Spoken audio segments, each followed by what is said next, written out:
All right. Three, two. Hi, everybody.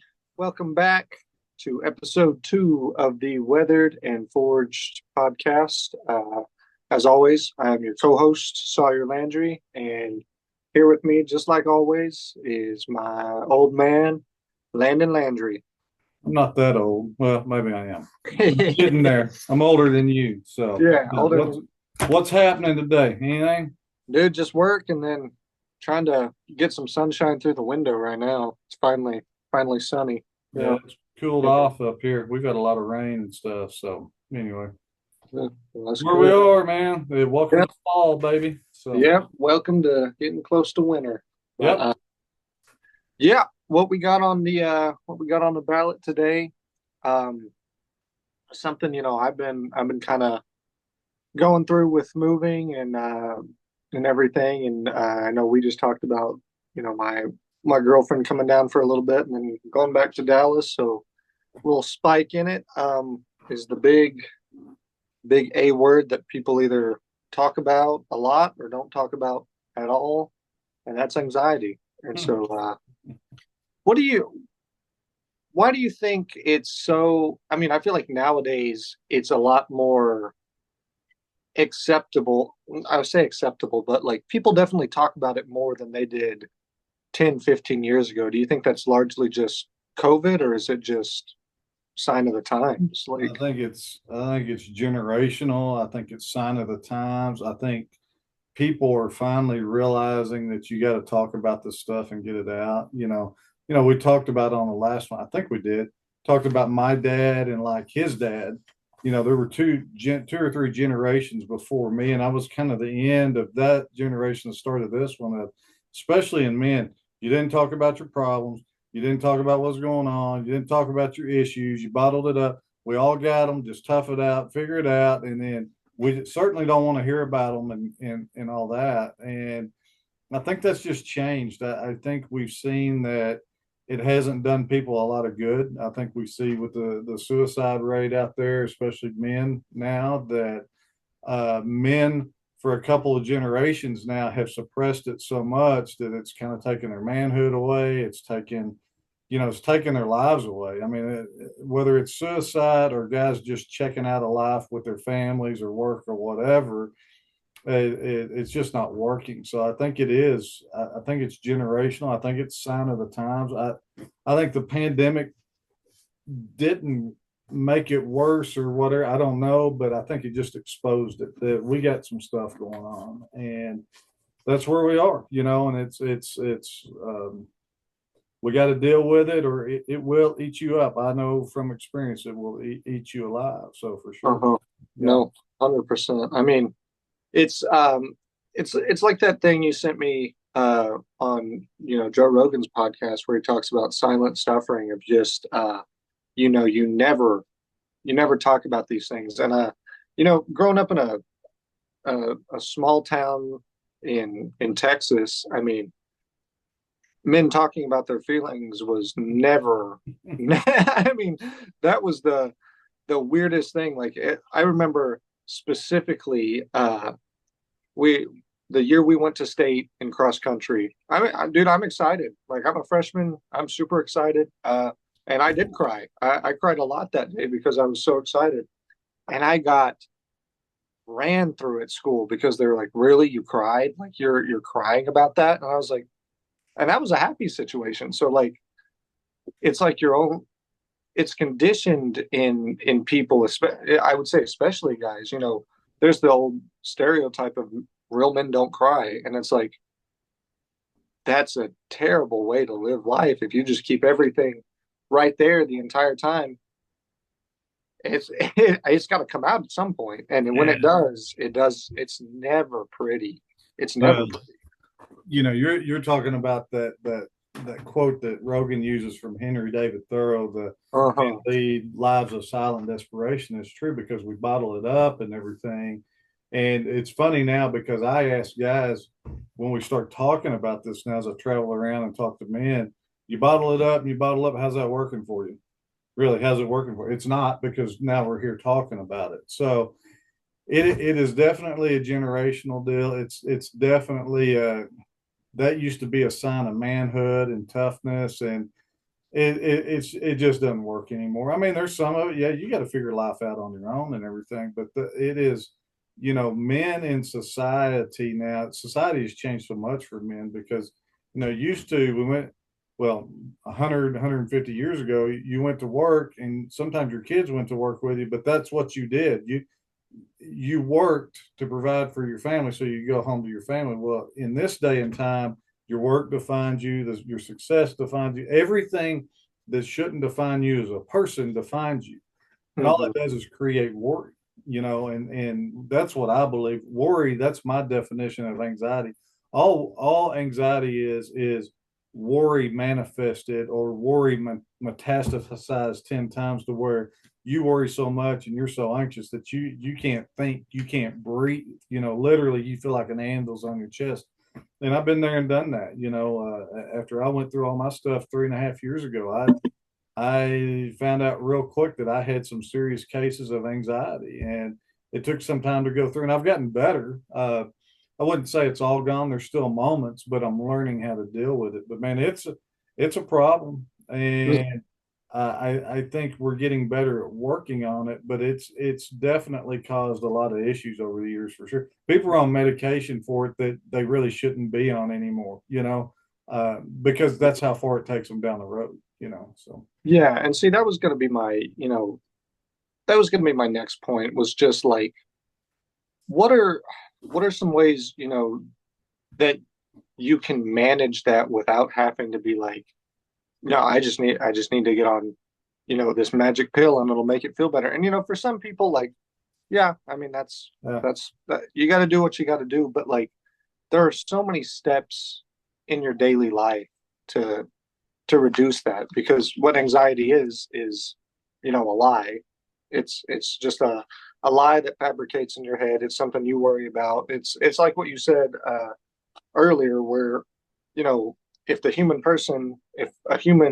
worries about something a hundred different things, if they worry about 100 different things, and 98% or 98 of those things are stuff that's already happened, that you shouldn't be worrying about, because been there, done that, it's gone, like, can't change it. And the others are stuff that isn't going to happen, or that you don't know is going to happen. You know, so what are some things, like, as you've been through this, as you've been talking to guys, and you talk to these schools full of kids and stuff like that. What are some ways you know how to manage anxiety, or when you feel it coming on, like, what are some ways you kind of can just fight it off, or not even fight it off, just get through it? Yeah, a couple, and I'm going to touch on this real quick because it's an obvious one. Then we'll get to practical ways. But number one is get away from the technology. When the anxiety starts hitting, get off the internet, get off of social media and all that stuff, because all that's done is to create that, and that's what people don't understand. Out of something so good that was created years ago, bad things have come out of algorithms and all that good stuff. I mean, these guys that created these sites, they know how to get you stirring. There's a study out there on social media sites and internet news sites that we experience as humans somewhere around 15 to 20,000 emotions a day. And I know that sounds like a lot, but that's what we do. So that's just in a normal day. That's without any outside interference. Any outside interference, i.e., social media, the phone, whatever, because that's what we have in our hands all the time. All it does is increase more emotions that we have, namely anger, anxiety, and fear and frustration. Namely those. So anything that from the outside, anything that comes outside of your bubble is going to get you frustrated. It's going to make you anxious. So that's what I tell people. Number one, you start feeling it come on, get away from the stuff, step away from the computer, go take a break at work. Even if you can't, sneak away, go to the restroom. I don't know, but you need to do that and then take a deep breath. Just I've seen this thing before. It's feet on the floor and breathe. You know, get your feet on the floor and take a deep breath and just understand, hey, I'm here. It's okay. These things aren't happening. And I think that's a big key to it. I think understanding that it's a day at a time and it's a situation at a time, and then maybe just stopping and going, okay, what am I worrying about? And is it something that I can control? Most of the time, like we said, worries and anxieties in life, most of the time, 98% of the time, it's nothing you can control anyway, or it's already done. So when we get that in our mind that, well, I'm worrying about something that doesn't exist, we can start putting that away a little bit. And I think that's a big, big deal. You know, the serenity prayer, he says, Lord, you know, help me to accept the things I cannot change, the wisdom to change the things that I can, and knowledge to know the difference. You know, we got to understand there's a lot of stuff we can't change out there, and that's what causes the worry and the anxiety. And you know, you just got to see it for what it's worth. Now, in the bigger picture too, you got to find somebody and talk to people. You know, that is the problem with men and probably all people now is we isolate. We start worrying and we don't want to let anybody else know what our problem is because, man, you know, if that got on social media, we don't want anybody to know our perfect world's blown up.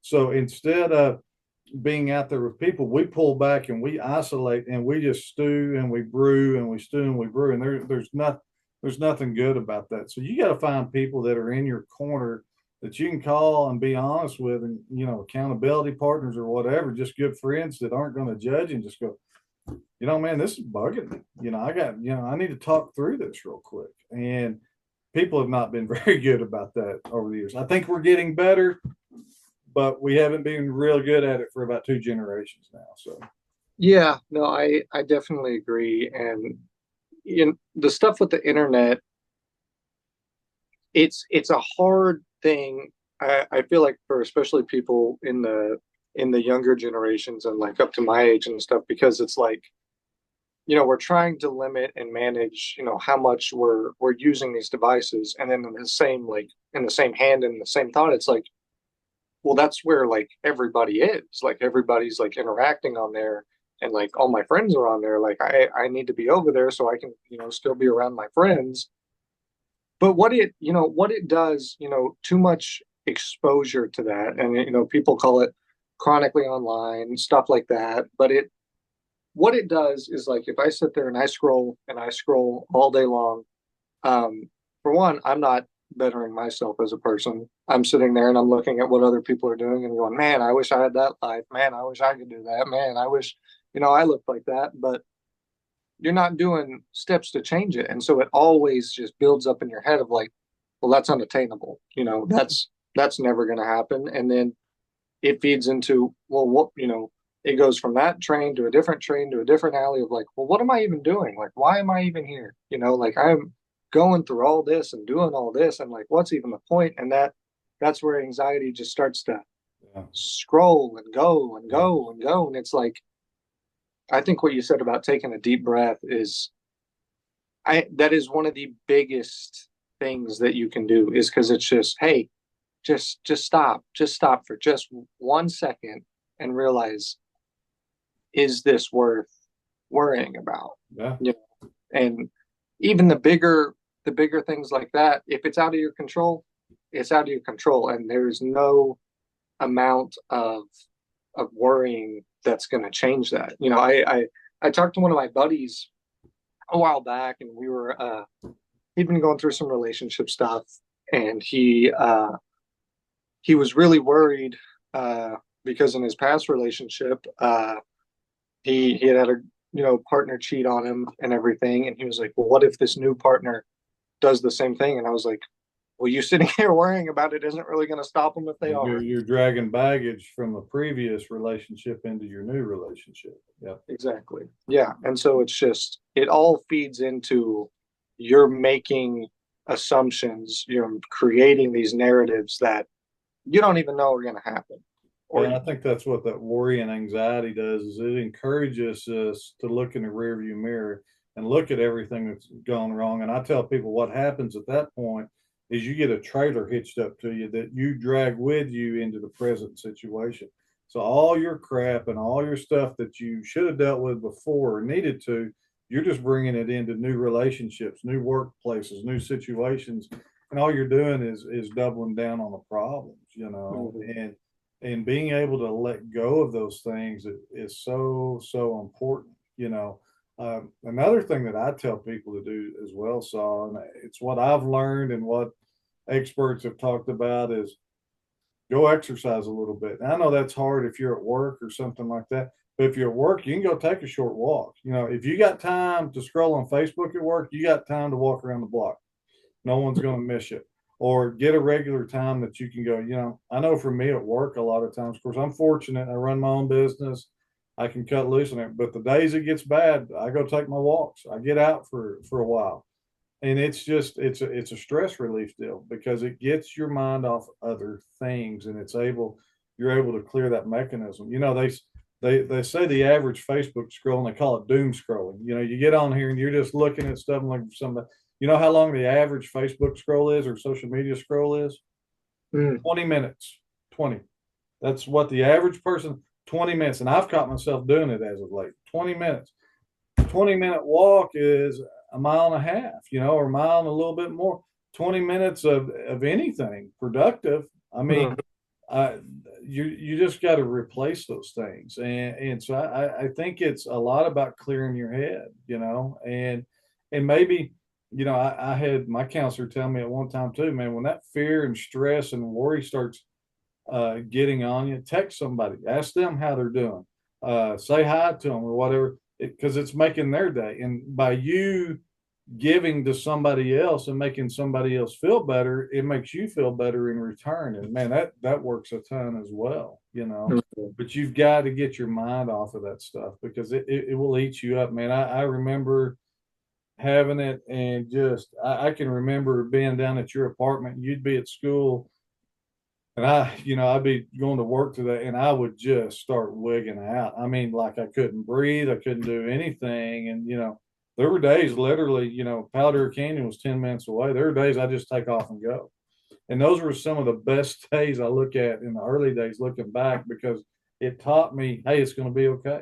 And there's other things to do. Now, again, I was fortunate I could break away and do that. But man, Mhm. it's that anxiety train. It will take you down a road if you're not careful, and it'll ruin relationships. It really will. You know, 100%. and Yeah. it'll make you sick. You know, that's what people don't understand. You know, when you have fear and anxiety, it's just ramping up your heart rate. It's ramping up everything on the inside. So your circadian rhythm, how you're naturally moving through a day, is thrown all out of whack. You wonder why people have strokes. You wonder why they get high blood pressure. For me, stress. I naturally put weight on. I've talked to you about this. This year, I put a little weight on. I haven't done anything different. I still walk. I don't think maybe the eating. You know, it's not like I'm eating a ton, but stress naturally, cortisol packs onto you when you're stressed out. You're going to gain some. So there's a lot of health negative things that can happen if you let that take control of your life. You know. Mhm. Oh, absolutely. I mean, one of my favorite quotes that I've heard, and this is from my therapist. She said, I was talking about um, just all the anxiety I had when I moved down here, and I'm 7 hours away from family. I don't really have anybody down here, and I was like, some days I'll wake up and it's immediate dread. Like I'm like, I don't want to get up.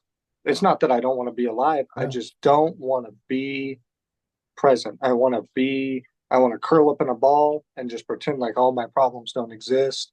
There were days I I could feel it. Like it would Yeah. like grip my chest, and it was like I was like, am I about to have like a heart attack? What is going on? And she was like, the thing she told me, she was like, mental health is physical health Yeah. because your brain does everything for your body. Your brain is sending signals.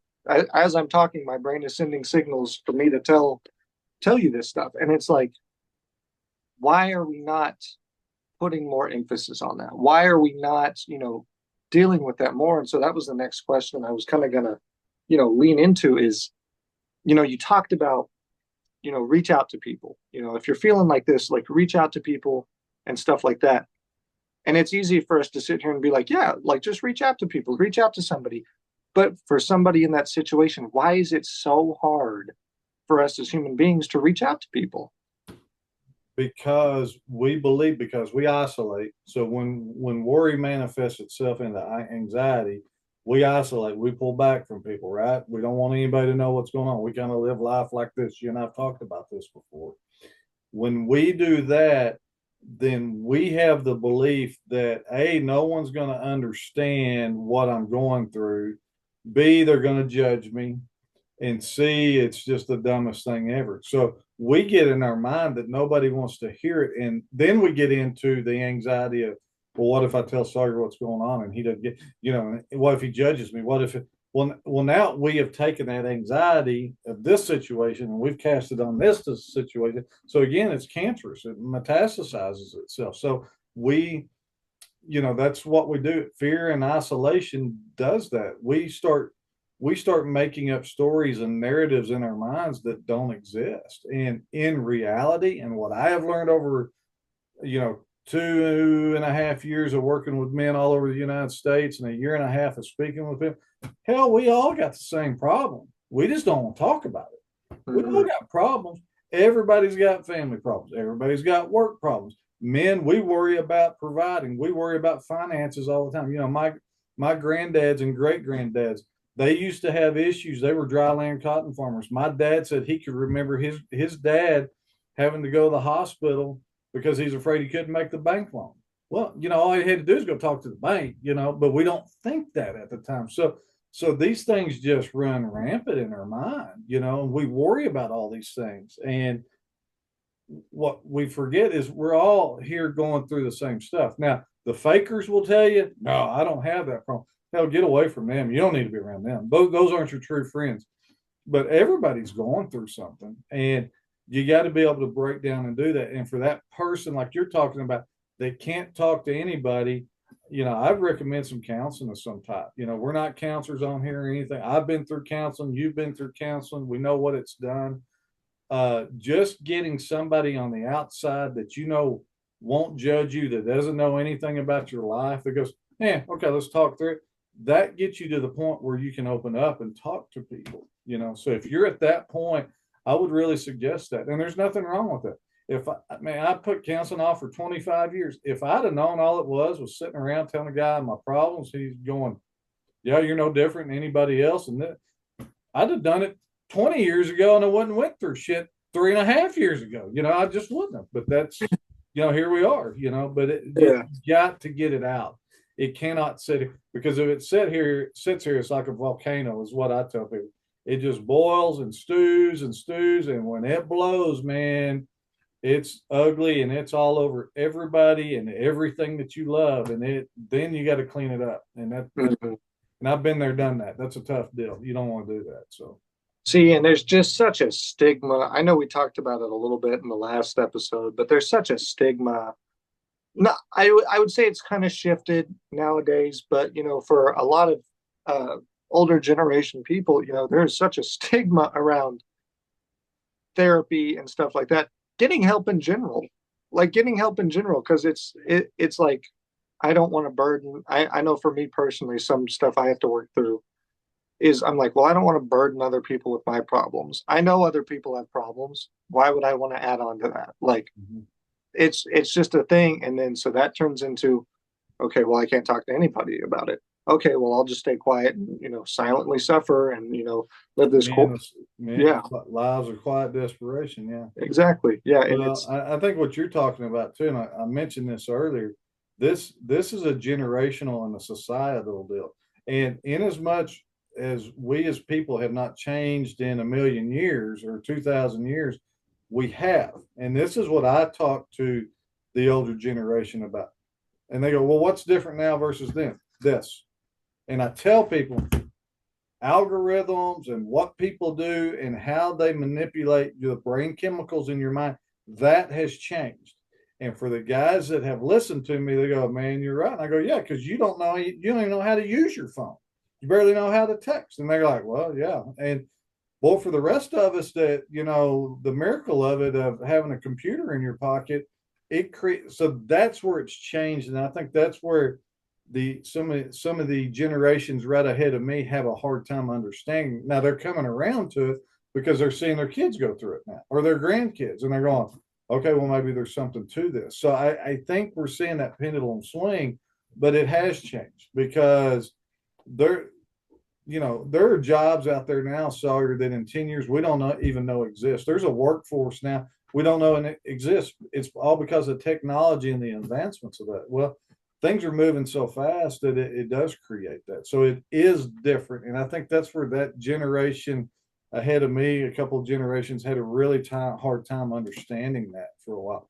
But what I do know is I've talked to some of them, they're going through it too. They still bottle it up. They don't want to tell anybody. They're getting better, but we're getting there. But Mhm. it's this whole anxiety deal and dealing with it and going and talking to somebody. It's a big deal, And if you can't go to counseling, man, then grab a friend that won't. So that's my deal. Grab a friend that that you won't judge you and talk to them.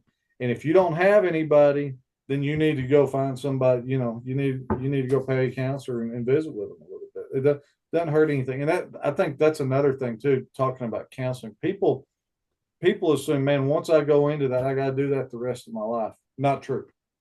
Any good counselor will tell you, look, I need 8 to 10 sessions with you. And if I can't get it done in 8 to 10 sessions, then we got to look at something else for you. But Mhm. most people, they just need time for a month or two to get it out there and get some feedback to go, okay, it's not that way. I mean, it takes a little time, but you don't have to go to counseling all your life. And I still with mine.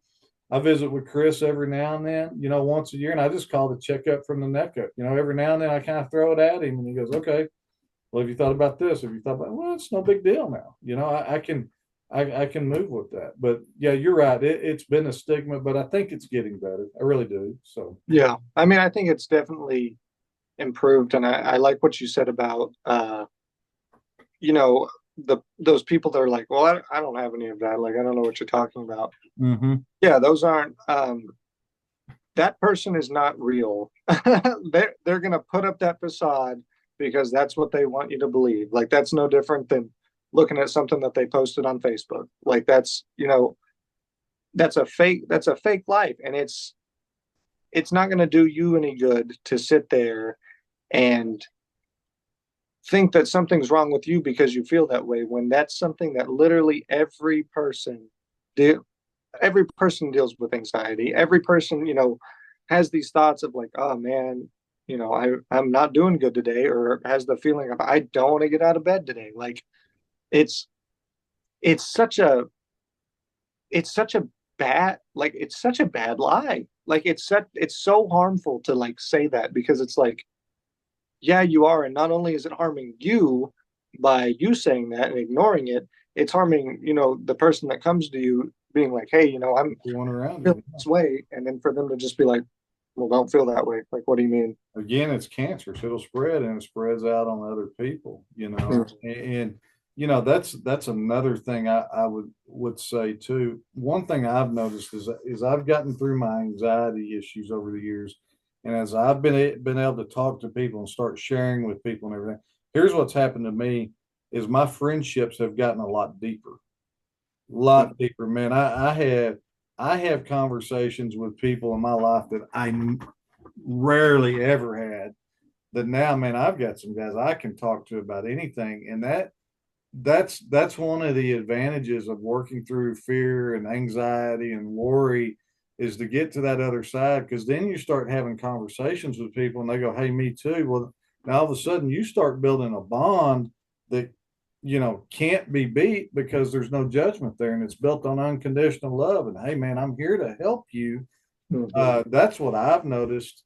52, about to be 53 years old, is some of my best friendships now came out of something so bad because they're deeper now. I mean, they're not just, we just don't talk about the kids and the weather and hey, you want to go play golf. We talk about real stuff. And that changes things. That changes relationships. When you get that one-to-one with somebody again, that's a really good deal. So Yeah. I mean, I just think it opens up a door of, empathy that you feel empathy towards other people. And I feel like that's something a lot of people struggle with. And I feel like it's, something primarily like guys struggle with is being and having empathy. It goes back to what we said at the beginning. Like, real men don't cry, real men don't show emotion. Like real men are so the ideal real man is this stone faced guy who never shares anything and just kind of moves around through life. Like he that's dies at 58 too from a heart attack. That's what exactly. that's that's what we know, and that's what happens, and that's where I call BS on those guys anymore. And I just think it's so important. If you go back to early cultures and early civilizations, and me, I study the Bible quite a bit and everything, and after Jesus died and everything, and those communities started living together. It says they shared everything together. They shared society. They shared their families. They shared their businesses.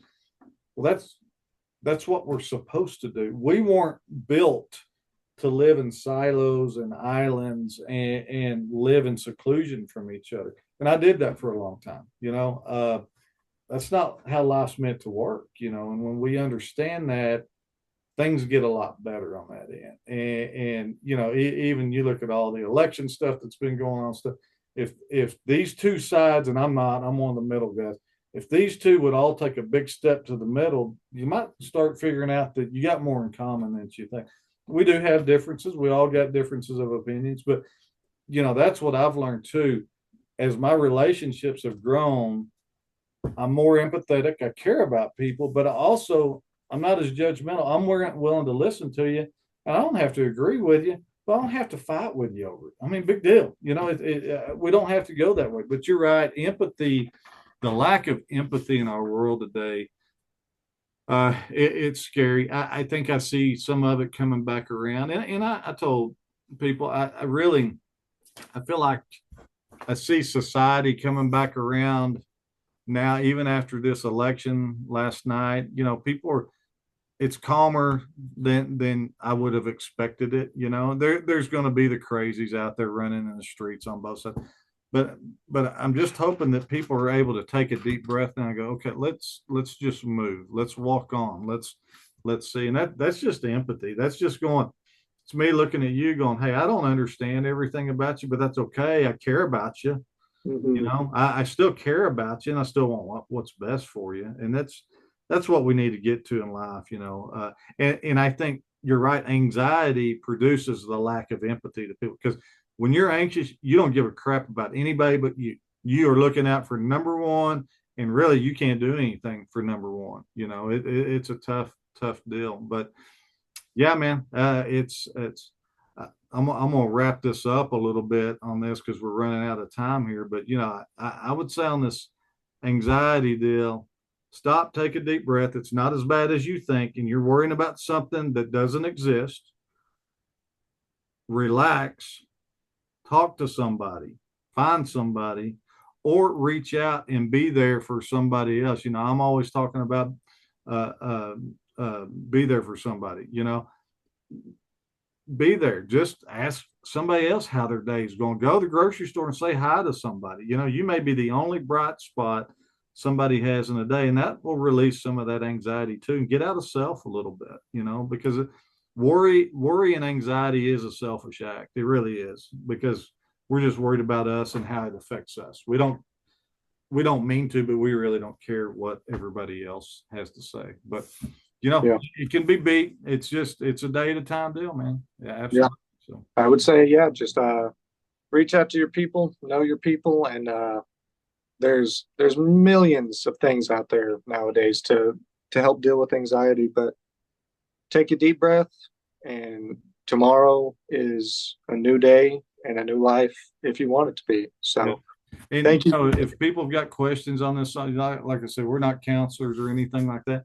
I've read some books on it. I can, if you need help steering somewhere, man, give us a shout. Yeah, There's a couple of really good books I've read on this about getting over this anxiousness and fear, and we can get you references to that as well. We're absolutely. glad to help any way that we can as well. So. Oh, yeah. And as always, guys, I mean, you can email us with questions, or if you have a story at weatheredandforged@gmail.com.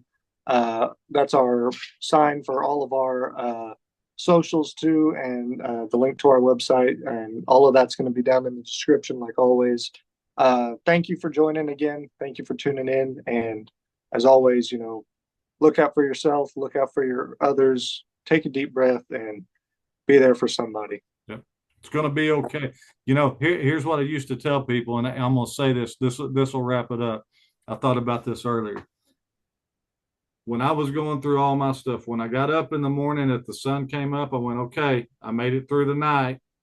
I got today, and I can still remember when I got to the evenings and when the sun went down, I went, nobody ate me today. So if you see the sunrise and the sunset, that's a pretty good day, man. You made it. So hang in there, and until next time. No, thank you, guys. Thanks.